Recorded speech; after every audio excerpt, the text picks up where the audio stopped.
आश्रम में क्या होता हमको पता नहीं है कि आश्रम में क्या होता, फ्री में कोई कुछ नहीं खिलाता है। इतना गंदा गंदा कमेंट करता है, कुछ कहने लायक। शेयर मार्केट में उसको लगाने के लिए पैसा है, और अगर हम अपना खर्चे के लिए मांगते थे तो ऐसा बोलता तो तुम्हारा बाप देता था तुम्हारी मतारी को पैसा जो हम तुमको दे। मतलब आपकी जो सास और आपकी ननद, ननद, हाँ। अगर आपके पति आपको मारे पीटे गालियां दे तो वो खुश बहुत होती खुश थी। हो जाती थी। हाँ, अभी भी बच्चा के लिए पैसा मांगे तो बोलते हैं तुम यार रखी हुई है और हम तुमको बच्चा का दूध का पैसा दे। मतलब यार आपका हाँ बॉयफ्रेंड। हाँ, ऐसे से बोलता है।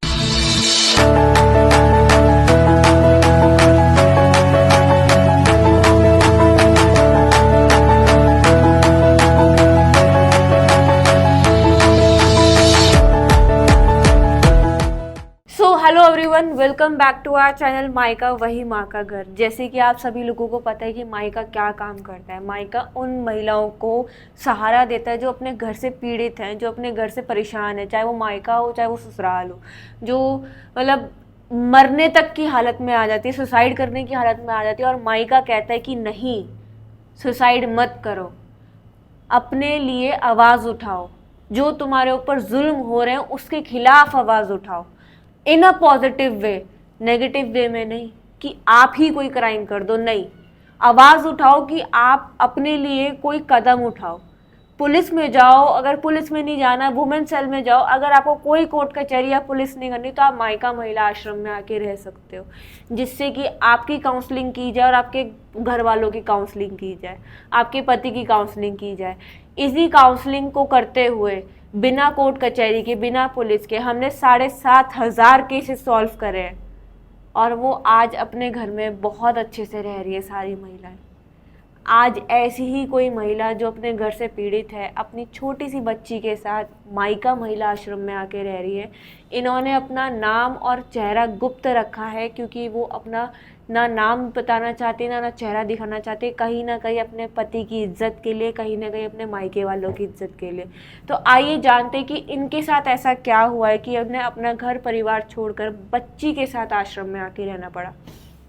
तो नमस्ते मैम। मैं आपसे आपका नाम तो नहीं पूछूंगी, ना जगह पूछूंगी जी। मैं आपसे ये पूछना चाहती हूँ कि आपके साथ ऐसा क्या हुआ कि आपको छोटी सी बच्ची के साथ आश्रम में आके रहना मेरा जो पड़ा? है पति बहुत पीता खाता है, बहुत इतना पीता है और नशा इतना करता है, इतना करता है कुछ कहने। और शेयर मार्केट में जुआ खेलने लगा और बहुत सारा चीज़।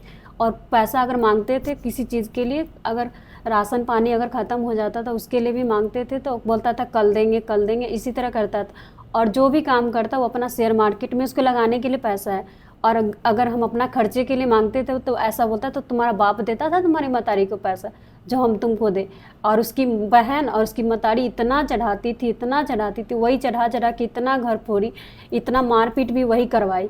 और इतना मारपीट कराने के बाद भी वो लोग को चैन नहीं हुआ। जब घर से यहाँ भाग गए तभी भी अब इल्ज़ाम लगा दिया कि 15 लाख रुपया लेके भाग गई है मेरी बीवी। सब जगह हल्ला कर चुका है कि मेरी बीवी 15 लाख रुपया लेके भाग चुका है। और बोलने के बाद उसको मैसेज जब करके बोलते हैं हम तो बोलता है कि नहीं हम ये सब बात नहीं बोले, बच्चा का कसम भी झूठा खा रहा है। तो आपकी शादी को कितने साल हो? 7 साल हो गए। तो 7 सालों में आपके साथ ऐसा क्या हुआ कि आपको एकदम से घर छोड़ना पड़ा? नहीं, हम अक्टूबर से ही सोच रहे थे कि छोड़। अक्टूबर में जब बहुत ऐसे 3-4 बार मारपीट कर चुका है, मगर हम सोचे कि अब सुधर जाएगा अब सुधर जाएगा, मगर सुधरने के वजह और बिगड़ते जा रहा। और ऊपर से गाली उली देते गया और नशा वशा भी कर रहा। अगर हम बोलते भी है नशा वशा क्यों कर रहे, तो अभी अपनी बहन को और अपनी माँ को क्या बोलता है कि तुम्हारे चक्कर में हम नशा करते। और मुझे उसकी बहन और उसकी मतारी जो है कुछ भी बात उसको चढ़ाता था तो उसके बाद वो अपनी हमको गाली देता था। और उसके बाद अपनी बहन और मतारी को क्या बोलता था कि हम उसको गाली दिए। और वो दोनों बेटा पीट चला जाता था अपना दुकान पे तो फिर उसको बोलता था कि देखो हम उसको गाली दिए। और उसके बाद बहुत खुश हो जाता था, मतारी और उसकी बेटी पूरा तीनों पूरा फैमिली खुश हो जाता था। मतलब आपकी जो सास और आपकी ननद, ननद, हाँ। अगर आपके पति आपको मारे पीटे गालियां दे तो वो खुश बहुत होती खुश थी? हो जाती थी। हाँ। तो लव अरेंज है या नहीं, लव मैरिज। लव मैरिज है। तो कितने साल रिलेशन रहा है आपके शादी से पहले? 2 साल। 2 साल रिलेशन रहा, फिर आपकी शादी हुई। तो शादी को कितने साल हुए? 7 साल। 7 साल। तो 7 और 2 9 साल आप साथ रहे। तो शादी से पहले आपका हस्बैंड ठीक था आपके साथ? ठीक ही तो, पहले तो बहुत अच्छा था। शादी के 1 महीने तक भी सही था। जब उसकी माँ आई फर्स्ट बार तो नाइटी उटी पहनते थे, उसके लिए भी कि नाइटी पहनती है, ऐसे पहनते, उसके लिए भी बहुत मारा था। जब वो आई थी फर्स्ट दिन, मेरे हाथ का खाना नहीं खाई, ये कास्ट है, वो नीचा कास्ट है बोलती थी, अदर कास्ट में ऐसे है। बहुत इतना गंदा तरीके से उसका बड़े वाले भाई भी टॉर्चर करता था कि मतलब ये आपका जाते, जेठ। हाँ वो भी कास्ट के लेके बहुत किया। मेरी सास भी बहुत अभी तक वो करते, फिर भी उसके मेरे हाथ का खाना पसंद आ गया तो खाने लगी, और उसके बाद फिर इधर आके फिर ड्रामा स्टार्ट कर दी। फिर घमंड उसको यही है कि मैं ससुर जी के जो पैसे के कारण, उसी बात का उसका भी घमंड है, मेरे पति का भी घमंड है, मेरी सास का, ननद का भी घमंड है। मतलब आपका जो हस्बैंड है वो थोड़ा अच्छी फैमिली से बिलोंग करता है, हाँ रिच हाँ फैमिली से। हाँ हाँ, तो आप कह रहे हो वो शेयर मार्केट में लगाता है और घर में खर्चा नहीं देता है। नहीं देता है, मांगने पे वही इल्ज़ाम लगा देता है कि तुम ऐसी हो। अभी भी बच्चा के लिए पैसा मांगे तो बोलते हैं तुम यार रखी हुई है और हम तुमको बच्चा का दूध का पैसा दे। मतलब यार आपका हाँ बॉयफ्रेंड। हाँ, ऐसे से बोलता है। तो जब आप इधर आई थी तो आपके हस्बैंड को इन्फॉर्म तो किया होगा ना। नहीं, वो ट्रेन में था तो हम नहीं कर पाए, तो पापा से बात कराए थे। आपके पापा को हमने इन्फॉर्म किया था हाँ कि आपकी बेटी इधर आके रह रही है, हाँ तो हाँ आपके हस्बैंड को पता है कि आप इधर रह रहे हो? हाँ हाँ, पता है। फिर भी उनका यही कहना है कि आप यार के साथ हाँ हो। आप फिर भी मैसेज कर रहा है कि आश्रम में क्या होता हमको पता नहीं है, कि आश्रम में क्या होता, फ्री में कोई कुछ नहीं खिलाता है। इतना गंदा गंदा कमेंट करता है, कुछ कहने लायक, बहुत ही गंदा गंदा, इतना गंदा गंदा गाली भी देता है।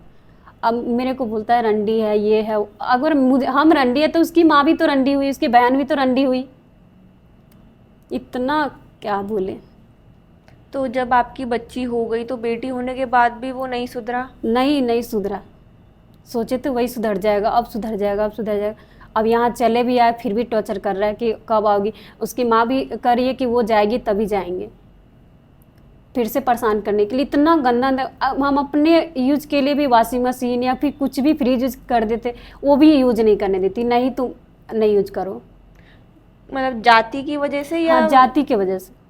तो कि जब नीच शादी जाति हो रही थी तब नहीं बोला गया कि तुम अलग जाति की हो तो शादी नहीं, तोड़ उस दो? वक्त मेरे हस्बैंड साथ देते थे, मगर फिर भी अब धीरे धीरे फिर अपनी माँ बहन के बात में आके फिर वो अपना घर तोड़ दिए अपने कारण, क्या कर सकते हैं।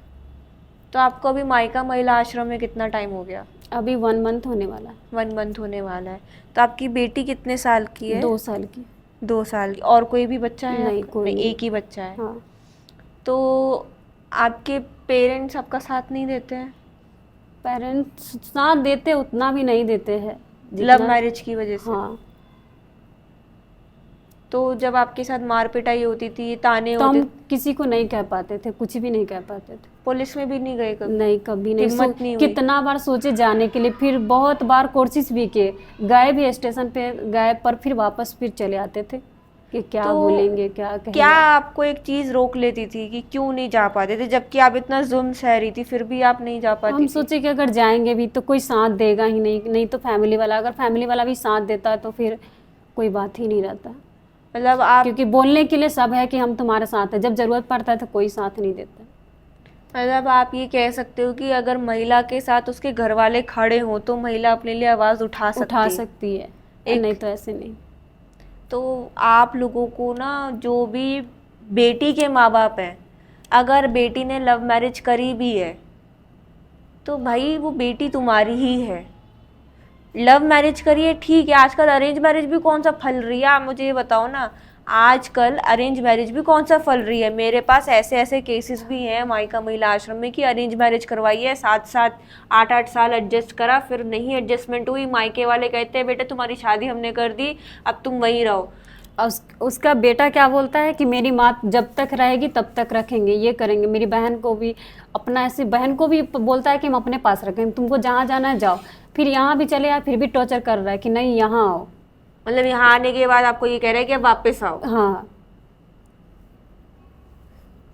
उसकी बहन उसके अपने मायके ससुराल में भी मारपीट करके आया, वो लोग को इतना गंदा गाली दिया, फिर भी वो ये गया, कोई भाई नहीं गया, ये गया लाने के लिए, जो कि इसको बोला, खुद बोला कि मेरे लिए भाई मर चुका है। फिर भी अपना पति को मारी थी वो मेरी ननद। हाँ, फिर भी ये गया लाने के लिए, और उसकी ननद सास जो है बोली कि ले जा रहे तो 2 साल तक नहीं लेकर आई। फिर भी अभी आई, मेरे यहाँ झगड़ा लड़ाई खूब करवाई, और फिर गई वहाँ पे गई, और वहाँ पे भी अब इतना लड़ाई करवा रही है, कुछ कहने लगी। अपने ससुराल में भी करवा रही है। अब फिर हम जाएंगे यहाँ से तो फिर वो बुला लेगा। वही मेरी सास भी वही सोच रही है। वो भी जब हम यहाँ चंडीगढ़ आएगा तो वो भी चंडीगढ़ आएगी, उसके बाद फिर सोच रही है कि जाएंगे हम, तो इसीलिए वो बुला रहा है बार बार कि नहीं आ जाओ आ जाओ। भाई तुम नंदों को क्या प्रॉब्लम है अपनी भाभीियों अपनी से? सास को भी नहीं छोड़ती, बोलती मेरी सास डायन है। जब तुम दूसरे के सास को डायन बोलती तो तुम्हारी माँ भी तो वही है। तुम्हारी माँ कौन सी अच्छी है? तुम अपनी सास को बोल रही है ऐसी है वैसी है, तो तुम्हारी माँ कौन सी अच्छी? जब तुम्हारी 4 गो बहू है, 4 गो बहू में से एक भी बहू नहीं देख सकता, तो तुम्हारी बेटी को कैसे देखेगा कोई? 4 बेटे हैं मतलब? 4 बेटे, चारों भी नहीं पूछ रहे, इतना गंदा ना गाली देते, बच्चे तक को नहीं छोड़ती है। मतलब चारों बहुओं के साथ वो ऐसी हाँ है? ऐसे करती है, मगर बेटा लोग पता नहीं क्या करके रखी है क्या नहीं। कोई कोई बेटा समझ गया कि हाँ ऐसी है मेरी माँ, तो अब कुछ नहीं बोलता, मगर इसको पता नहीं भूत चढ़ गया तो या ये क्या। आपका सब मतलब ये सबसे छोटा है? नहीं, तीसरा नंबर है। तीसरे नंबर वाला है आपका जो पति है। भाई देखो एक चीज बताऊं, अगर माँ के, ठीक है माँ का कहना मानना चाहिए, मगर एक हद तक जब तुम्हारी शादी हो जाती है ना, तो तुम्हारी जिम्मेदारी अपनी बीवी के प्रति भी होती है। अगर तुम्हारी माँ कान भर रही है तो इसका मतलब तुम्हारा घर तोड़ने वाला काम कर रही है। भाई तुम्हें अपना दिमाग खुद चलाना चाहिए कि क्या मेरी बीवी ये काम कर सकती है। अगर तुम्हें 1% भी शक है तो अपनी बीवी के साथ बैठ के बात तो करो। नहीं, बात नहीं करता था, वही फोन करके वो चढ़ाती, दिन मेरे घर पे रहने के बाद भी फोन करती थी 3-4 बार, दिन भर में कम से कम 10 बार फोन करती थी। फोन करके इतना इतना चढ़ाती थी। खाना बनाने के बाद भी क्या बोलती थी फोन करके भाई लोग को कि खाना भी बना रही है, 12 बजे खाना बनाती है, और खाना खा के सो जाती थी। अब फिर भी बोलती थी कि खाना बना रही है अभी। अब बोलती थी कि मेरे रूम में घुसने नहीं देती। अब मेरे ही रूम में रहती, देखती भाई आ गया निकल जाती थी, और उसके बाद फिर बोलती थी कि देखो हमको घुसने नहीं दे रहा, और उसके बाद फिर सब जगह फ़ोन करके बोलती कि मेरे रूम में ही नहीं घुसने दे रही है। ऐसा ऐसा इल्ज़ाम लगा देती। बारिश उसी तरह नहीं हो रहा, फिर भी बोलती थी कि बारिश में हम बैठे हुए वो खाना बना रही। ऐसा इतना झूठ बोलता था। अब वो मेरे से पूछता भी नहीं था कि हाँ तुम ये सही है कि गलत, बस वो गाली देने लगता था, मारपीट करने लगता था। और फिर भी अभी क्या बोल रहा है कि हम नहीं कुछ नहीं किए। Mama's boy. वही देखो, अगर तुमने शादी करी है ना तो तुम्हारी जिम्मेदारी बनती है अपनी बीवी के लिए। और अगर बीवी कह रही है कि मैंने नहीं किया, तो भाई चलो एक बार झूठ बोलेगी, 2 बार झूठ बोलेगी, अगर बार बार वो कह रही है कि नहीं मैंने नहीं किया, नहीं मैंने नहीं किया, तो कहीं ना कहीं तुम्हारी माँ गलत है ना। फिर हर जगह तुम्हारी माँ सही नहीं हो सकती। जब वो खुद कह रही है कि 4 बेटे हैं, चारों बहू के साथ वो ऐसी ही है, तो इसका मतलब तुम्हारी माँ में खोट है, सास में खोट है, बहुओं में खोट नहीं है। 2 बेटों को अकल आ गई, 2 बेटों को अकल नहीं आ रही। भाई तुम लोग अपने गृहस्थ जीवन संभालना चाहते हो, नहीं चाहते हो? बेटा जिंदगी भर यही काम आएगी। नहीं, उसका माँ अगर मर्डर भी कर देना फिर भी वो बोलेगा ही नहीं कि मेरी माँ मर्डर, क्या ऐसा है वो लोग। तो बहुत गलत बात है। तुम जानबूझ के आग बंद करके बैठे हो। कल को तुम्हारे को इतना बड़ा पछतावा होगा ना, जब तुम्हारे हाथ से रेत फिसलती चली जाती है। रेत कभी मुट्ठी में बंद नहीं रहती है, ये याद रखना। वक्त है, वक्त फिसलता चला जाता है। तुम्हारी माँ काम आए ना आए, तुम्हारी बीवी जरूर काम आएगी तुम्हारे दुख में। लिख के रख लो, अगर आज तुम्हारे ऊपर कोई दुख आ जाए ना, चाहे वो बीवी कितनी भी परेशान हो, चाहे वो बीवी तुम्हारे से कितने भी प्रॉब्लम में हो, कितना भी गुस्से में हो, वो तुम्हारे दुख में खड़ी हो जाएगी कि ये मेरा पति है, ये मेरा परमेश्वर है। वो तो शादी के 7 वचन निभाए, तुम शादी का 1 वचन भी ना निभा पाओ कि हम अपनी पत्नी को खुश रखेंगे। हद मचा रखी है। तुम क्यों मजबूर करते हो एक महिला को घर छोड़ने के लिए? और जो लोग कहते हैं ना कि महिला एडजस्ट नहीं करती, भाई 7-7 8-8 साल इंसान एडजस्ट ही करता है। और लव मैरिज करिए, कोई गुनाह नहीं करा है। अरेंज मैरिज भी कोई तुम्हारी फल नहीं रही है आजकल की डेटों में, जो मायके वाले एकदम से हाथ छोड़ देते हैं कि तूने तो लव मैरिज करी, अपने आप देख। अरेंज मैरिज कौन सा फल रही है आजकल? अगर कल को ये सुसाइड कर लेते तो तुम्हारे मुंह पे क्या था? वो 3-4 बार कोशिश भी किए थे करने का बहुत, मगर फिर बच्चे के लेके छोड़ दिए कि अगर मर भी जाए ना तो उसकी माँ बहन ऐसी है ना कि मार देगी, बल्कि उसको पोता चाहिए। ऐसी औरत है वो। अगर ऐसा ही सोचे तो बेटा से ही ब्याह करके रहे ना, वो क्यों दूसरा से करता है? बेटा को अगर नहीं तो टाइम पे ही कर दो शादी, क्यों दूसरा से करेगा? भाई इतनी लाड है तुम्हारे अपने बेटों की, तो बेटों की शादी ही मत करो, अपने बेटों को अपने पल्लू में बांध के रखो। क्यों शादी करी है? और हाँ, ये जो पोता पोता की रट लगा के रखे हो ना, तुम्हारे खुद की 4 बेटे हैं ना, उनको बांध के रखा हुआ है ना तुमने। और चाहे पोता हो, चाहे पोती हो, चाहे लड़का हो, चाहे लड़की, तुम्हारे को क्या लेना देना? भगवान ने जो तुम्हारे को दिया है उसको स्वीकार करो ना। आजकल कौन कम है, ना लड़का कम है ना लड़की कम है। नहीं, मेरी सास का कहने का मतलब है कि जैसे मेरा पति ना जिंदगी भर मारा और अपना बेटी को इज्जत नहीं देता था, बेटी को भी खूब गंदा न गाली देता था और बहुत पीता खाता था, हर 2-2 सेकंड पे नशा करता, उसी तरह बेटा को भी बना चुकी है। और बेटा को भी उसी तरह बोलती है कि बेटी का भी तुम भी गाली उली दो। और जैसे मेरे को तो गिंजन करता ही है, मारपीट करता ही है, गाली उली तो देता ही है, मेरा पूरा फैमिली बहन लोग सबको गाली देता है। और उसी तरह कहता है कि बच्चा को भी गाली दो। तो हम तो सबका गाली सुन लिए, इतना गंदा ने गाली देता है, इतना कि बोल नहीं सकते। अगर वो कोई किसी से प्यार करता है ना तो इतना गंदा ना गाली ही नहीं देता। कुछ प्यार हुआ नहीं है, बस नटंकी कर रहा है कि हाँ प्यार कर रहे। क्या बोले यार तुम लोगों के लिए, तुम लोगों को रिश्तों की अहमियत ही नहीं पता है। रिश्ते बहुत मुश्किल से मिलते हैं। उनसे पूछो जिनकी शादियां नहीं हो रही हैं, उनसे पूछो जिनके पास सास का आशीर्वाद नहीं है, उनसे पूछो जिनके पास बेटी तक नहीं है, बच्चा ही नहीं है। यार तुम लोग क्या हो? हमसे पूछो जिनके ऊपर माँ बाप का साया नहीं है कि रिश्तों की कदर क्या होती है, रिश्तों की अहमियत क्या होती है। आज हम तरसते हैं कि हमें कोई रिश्ते मिल जाए। तुम लोगों के पास बीवी है, बच्चा है, माँ है, बहन है, तुम रिश्तों की कदर ही नहीं करते हो। ननंद को शर्म आनी चाहिए, अपनी भाभी का घर तोड़ते हो। अपना घर तो तोड़ ही रही है, तुम अपनी भाभी का, अपने भाई का घर तोड़ने में लगे पड़े हो। पागल वागल हो क्या कुछ? ननंद तो भाभी के साथ बहन की तरह मिलके रहनी चाहिए, दोस्त की तरह रहनी चाहिए। तुम जैसी नंदों ने ना ननंद और भाभी का रिश्ता खराब कर रखा है, और कुछ नहीं।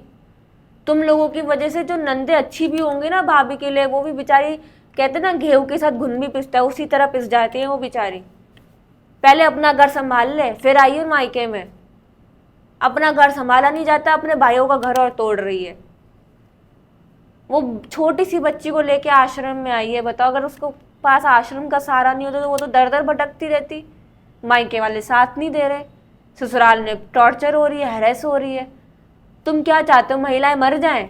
क्यों मरे? तुम क्यों नहीं मरते? तुम्हें प्रॉब्लम है ना, तुम मरो। सास को प्रॉब्लम है, सास मरे। आजकल आज तक मैंने कोई ये न्यूज नहीं सुनी कि सास अपनी बहू से परेशान होकर सास ने सुसाइड कर लिया। हमेशा यही सुना है कि बहू ने सुसाइड कर लिया क्योंकि उसकी सास टॉर्चर करती थी। बहू को मार दिया क्योंकि उसने दहेज कम दिया, तो उसने दहेज नहीं दिया था। मेरी सास दहेज का भी बहुत बोली कि मेरा बेटा का अगर दूसरा जगह शादी करते तो दहेज भी मिलता, 5 लाख मिलता, ये मिलता, वो मिलता। बहुत बोलते रहे, सामान हम खुद का पैसा से भी खरीदे वो भी यूज नहीं करने देती थी। बोलती थी नहीं तुम्हारा बाप दिया है। बिस्तर उस्तर के लिए भी उसी तरह करती थी कि नहीं तुम्हारा सब बाप दिया है, बाप के घर से लाई है। बेटी आ गई ना तेरे पास दूसरे की, लक्ष्मी दे दी ना एक ने। लक्ष्मी है वो, उसको अगर सहेज के रखेगा ना तो भगवान भंडारी भरेगा तेरे। 5 लाख से जिंदगी जी ले अपनी, 5 लाख लेकर आती। ये नहीं दिख रहा एक बाप ने अपनी बेटी दी है, एक बाप ने अपने घर की लक्ष्मी तुम्हारे घर भेजी है। तुम सहेज के तो रखो, तुम उसकी इज्जत तो करो ना। भगवान तुम्हारे घर भंडार भर दे, तुम सहेज के ही नहीं रखना चाहते, तो अपने घर की लक्ष्मी को इतना टॉर्चर कर दे तो भगवान तुम्हारे घर क्यों भरेगा? तुम्हें शर्म नहीं आती? तुम्हें समझ नहीं आती क्या एक बात सिंपल सी? भाई इनके घर वालों से यही रिक्वेस्ट है, बुद्धि संभाल लो, नहीं संभाली जाती। और खासकर इसके पति से, अगर माँ का पल्लू नहीं छोड़ा जाता तो भाई अपने माँ के पल्लू से बंधा रहे, इसको फ्री कर, जिससे कि अपनी बच्ची पर ध्यान दे, अपना आत्मनिर्भर बने। हमारे देखो, हमारे मायका में ये तो बोझ नहीं है। हमारे मायका में जब तक रहना चाहती है वो रहे और आत्मनिर्भर बन के अपनी बेटी संभाले। मगर हम घर तोड़ने वाला काम नहीं करना चाहते, ना करते। हम यही चाहेंगे आज भी, और ये भी यही चाहती होंगी कि तुम्हें अकल आ जाए और तुम अपने बीवी को वापस ले जाओ। हर बीवी यही चाहती है कि मेरा घर वापस बस जाए, क्योंकि घर घर ही होता है। अपना माँ का पल्लू छोड़ और अपनी बीवी को संभाल। तेरी बीवी ही तेरे साथ रहेगी तेरे दुख सुख में। सुख में चाहे याद करे ना करे, दुख में जरूर तू याद करेगा अपनी बीवी को, क्योंकि पता है माँ तो सेवा करेगी नहीं, बीवी करेगी ना। तेरी बहन करेगी जिसके बहकावे में आके तो अपनी बीवी को मारता है। शर्म आनी चाहिए। तुम लोगों को रिश्तों की कदर नहीं है। जिनकी शादियां नहीं हो रही ना, जिनके पास माँ बहन बीवी बच्ची नहीं है, उनसे पूछो जाके कि क्या रिश्तों की अहमियत है, कैसे रोते हैं वो, बिलखते हैं। तो मैम जब आप इधर आश्रम में आए तो आपसे किसी भी तरीके के पैसे मांगे गए यहाँ नहीं, रहने किसी के? चीज़ का पैसा नहीं लिया गया। आज आपको तीनों टाइम का खाना और बच्चे को दूध सब मिल रहा है यहाँ हाँ, पे? सब चीज़ मिलता है, डायपर पर सब मिलता है। क्या आपको कभी ऐसा लगा कि यहाँ का माहौल खराब है या यहाँ पे कुछ गलत कार्य करवाया जाता है? नहीं, कुछ नहीं, ऐसा कुछ नहीं यहाँ पे। मगर वही बोल रहे हैं, मेरे हस्बैंड बार बार मैसेज कर रहे हैं तुम्हारा आश्रम में कोई फ्री में नहीं खिलाता, कुछ ना कुछ गंदा काम कराता होगा, आज ना कल निकाल ही लेगा। ऐसा कुछ नहीं है यहाँ पे। कोई भी अगर परेशान है तो यहाँ कर आराम से रह सकते हैं। और देख, अगर यहाँ पे हम गलत कार्य करवा रहे होते ना, इतने धड़ल्ले से काम नहीं कर रहे होते, इतनी महिला यहाँ पे आके रह नहीं रही होती, इतने धड़ल्ले से मैं खुद वीडियो नहीं बना रही होती। रोज हमारी वीडियोस आती हैं, इतने धड़ल्ले से वीडियोस नहीं आती। मेन रोड पे काम करते हैं, सामने ही चौकी है, समझ आ रही है, आगे जाके SDM ऑफिस है। अगर ये गलत काम कर रहे होते ना तो यहाँ पे खड़े होके बैठ के काम ना कर रहे होते 30 सालों से। तो ये तो मैं अपने दिमाग से ही निकाल देती हूँ कि लोग कहते हैं कि यहाँ पे धंधा होता है। अबे तुम्हारी सोच तुम्हारे घर में होता होगा इसलिए तुम्हारी सोच ही ऐसी है, तुमने अपने आसपास में देखा होगा इसलिए तुम्हारी सोच ऐसी है। हमारी सोच ऐसी नहीं है, हम तुम्हारी तरह नीचता सोचते नहीं है, समझ आ रही है? बुद्धि संभाल ले, आज भी तेरे पास टाइम है, अभी बेटी छोटी है तेरी, आगे जाके वो भी बड़ी होगी। इतना सही कर ले कि बेटी तेरी इज्जत करे, समझ आ रही है? वीडियो को लाइक और शेयर करना मत भूलिएगा और चैनल को सब्सक्राइब करना मत भूलिएगा। धन्यवाद।